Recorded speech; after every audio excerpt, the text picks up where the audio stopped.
Ya, Assalamualaikum warahmatullahi wabarakatuh. Nama saya Adi Adrianto. Saya perwakilan dari kelompok 13. Kali ini saya akan mempresentasikan hasil kerja kelompok saya dengan judul Sistem Informasi Eksekutif. Pengertian sistem informasi eksekutif adalah suatu sistem yang menyediakan informasi bagi eksekutif mengenai kinerja keseluruhan perusahaan.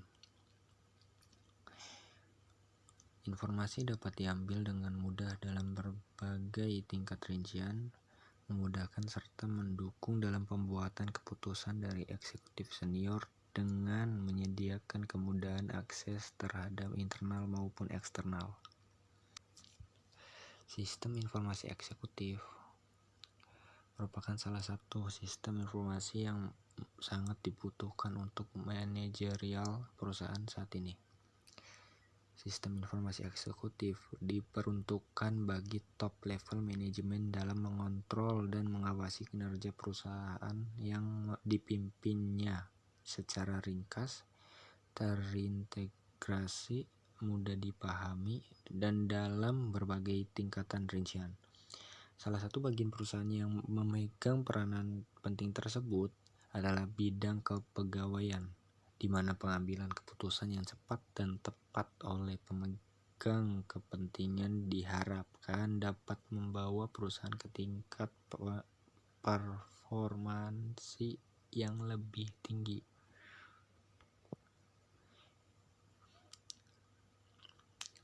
Yang selanjutnya, ACE harus mendukung setidaknya sebagian fungsi berikut. Yang pertama, pemunculan ide. Yang kedua, perencanaan. Yang ketiga, analisis. Yang keempat, pengambilan keputusan. Yang kelima, komunikasi. Yang keenam, motivasi. Yang ketujuh, pengawasan dan pengendalian. Faktor-faktor penentu keberhasilan penerapan sistem informasi eksekutif adalah pertama, sponsor eksekutif. Yang kedua, sponsor operasi. Yang ketiga, staf jasa informasi yang sesuai. Yang keempat, teknologi informasi. Kelima, manajemen data. Yang keenam, kaitan yang jelas dengan tujuan bisnis. Yang ketujuh, manajemen atas penolakan organisasi.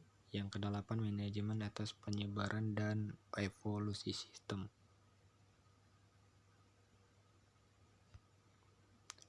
Adapun karakteristik teknologi informasi yang dibutuhkan oleh sistem informasi eksekutif adalah sebagai berikut. Yang pertama, executive friendly. Sesuai dengan keahlian pengoperasian komputer yang dimiliki oleh kalangan eksekutif, mudah digunakan dan mudah dipelajari. Yang kedua, memungkinkan penggunaan untuk prosedur atau kembali ke tampilan layar yang diakses sebelumnya. Yang ketiga, memiliki one-line help. Yang keempat, sesuai dengan kebutuhan eksekutif dalam hal kecepatan.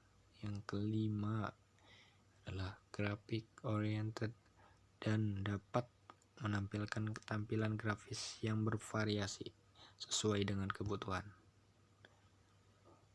Selanjutnya, sistem informasi eksekutif memiliki karakteristik sebagai berikut. Yang pertama, disesuaikan untuk pihak eksekutif. Yang kedua, mudah digunakan. Yang ketiga, memiliki kemampuan drill down. Yang keempat, mendukung kebutuhan data eksternal.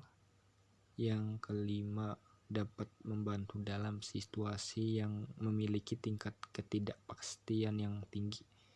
Yang keenam, memiliki orientasi masa depan. Karakteristik data yang dibutuhkan oleh sistem informasi eksekutif adalah yang pertama, data yang telah dirangkum.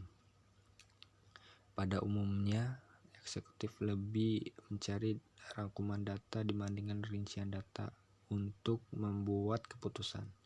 Yang kedua, drill down, menyediakan mekanisme yang memungkinkan eksekutif untuk melakukan drill down atau melihat rincian data yang menyusun rangkuman data.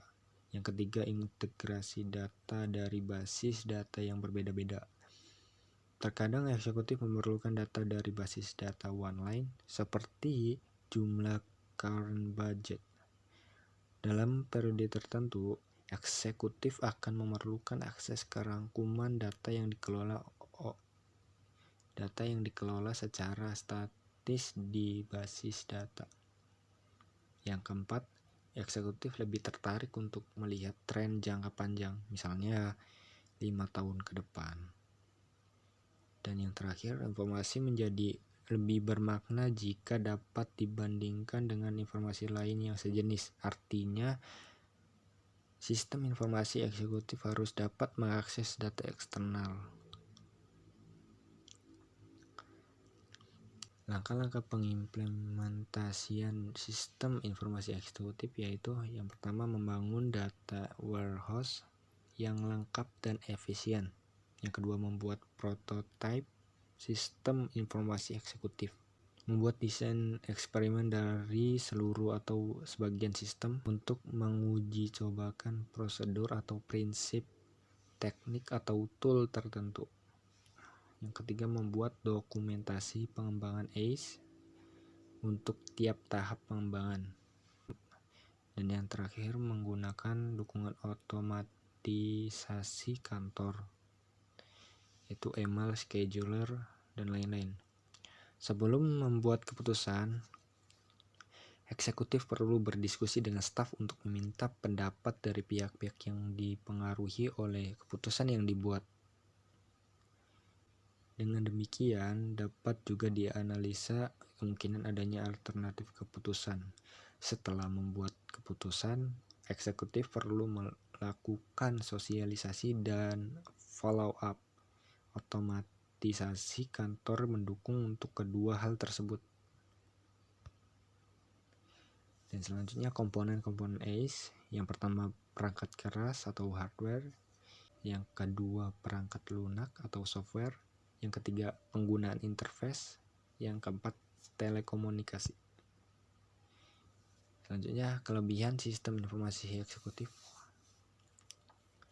Yang pertama, mempermudah para eksekutif untuk menggunakan pengalamannya dalam dunia komputer. Yang kedua, menyediakan pengiriman tepat waktu dari keterangan rangkuman perusahaan. Yang ketiga, keterangan yang disediakan semakin mudah dimengerti. Yang keempat, biasanya menawarkan efisiensi untuk membuat keputusan. Yang kelima, melakukan penyaringan data untuk manajemen. Yang keenam, meningkatkan pemeriksaan keterangan. Dan yang terakhir, dapat mengakses dan memadukan jangkauan data internal dan eksternal yang bersifat luas. Kekurangan sistem informasi eksekutif. Yang pertama, memiliki fungsi yang terbatas, tidak dapat melakukan perhitungan kompleks. Yang kedua, pada perusahaan kecil mungkin membutuhkan biaya lebih untuk membuat implementasi. Yang ketiga, karena sistemnya besar sehingga sulit untuk mengaturnya. Yang keempat, pembuatannya harus dapat memenuhi kebutuhan informasi bagi eksekutif senior. Yang kelima, eksekutif mungkin menghadapi beban terlalu berat untuk membuat keterangannya. Sekian penyampaian materi dari saya. Mohon maaf kalau ada kekurangan. Billahi taufiq wal hidayah. Wassalamualaikum warahmatullahi wabarakatuh.